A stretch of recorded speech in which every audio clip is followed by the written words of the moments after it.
ख़बर सां त पाकिस्तानी पार्लियामानी वफ़द जे सरबराह पीपी चेयरमैन बिलावल भुट्टो ज़रदारी पंहिंजे परॾेही दौरे खे कामयाब करार ॾेई छॾियो। संदसि चवणु आहे त अमरीका में भारतीय हामियुनि बि एतराफ़ कयो आहे त पहलगाम वाक़िए बाबति के बि सबूत पेश न कया विया आहिनि। बिलावल भुट्टो ज़रदारी जो चवणु हो त अमरीका में दहशत गर्दी ख़िलाफ़ पाकिस्तानी क़दमनि जो एतराफ़ कयो वेंदो आहे।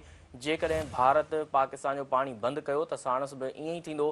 संदसि चवणु हो त पाकिस्तान जो मौक़िफ़ सच ते ॿधल ऐं तमामु घणो मज़बूत आहे। बिलावल भुट्टो ज़रदारी जो चवणु हो त अमरीका वटि ज़मीनी हक़ीक़तूं मौजूदु आहिनि त पाकिस्तान दहशत गर्दनि खे कीअं मुंहुं ॾींदो आहे। पीपी चेयरमैन बिलावल भुट्टो ज़रदारी जी क़यादत में पार्लियामानी वफ़द जे ब्रसल्स पहुची वियो आहे। अव्हां खे अहम ख़बर खां आगाह करे रहिया आहियूं त पाकिस्तानी पार्लियामानी वफ़द जे सरबराह ऐं पीपी चेयरमैन बिलावल भुट्टो ज़रदारी पंहिंजे परॾेही दौरे खे कामयाब करार ॾेई छॾियो आहे। संदसि चवणु हो त अमरीका में भारतीय हामियुनि बि एतराफ़ कयो आहे त पहलगाम वाक़िए बाबति के बि सबूत पेश न कया विया आहिनि। बिलावल भुट्टो ज़रदारी जो चवणु हो त अमरीका में दहशत गर्दी ख़िलाफ़ पाकिस्तानी क़दमनि जो एतराफ़ कयो वेंदो आहे। जेकॾहिं भारत पाकिस्तान जो पाणी बंदि कयो त साणुसि बि ईअं ई थींदो। संदसि चवणु हो त पाकिस्तान जो मौक़िफ़ सच ते ॿधल ऐं तमामु घणो मज़बूत आहे।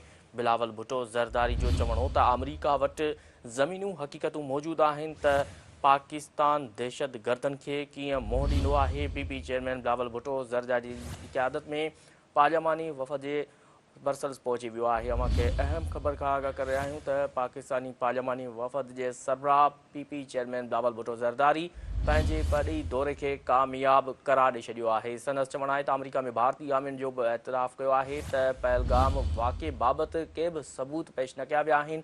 बिलावल भुट्टो ज़रदारी जो चवणु हो त अमरीका में दहशत गर्दी ख़िलाफ़ पाकिस्तानी क़दमनि जो एतराफ़ कयो वेंदो आहे। जेकॾहिं भारत पाकिस्तान जो पाणी बंदि कयो त साणुसि बि ईअं ई थींदो।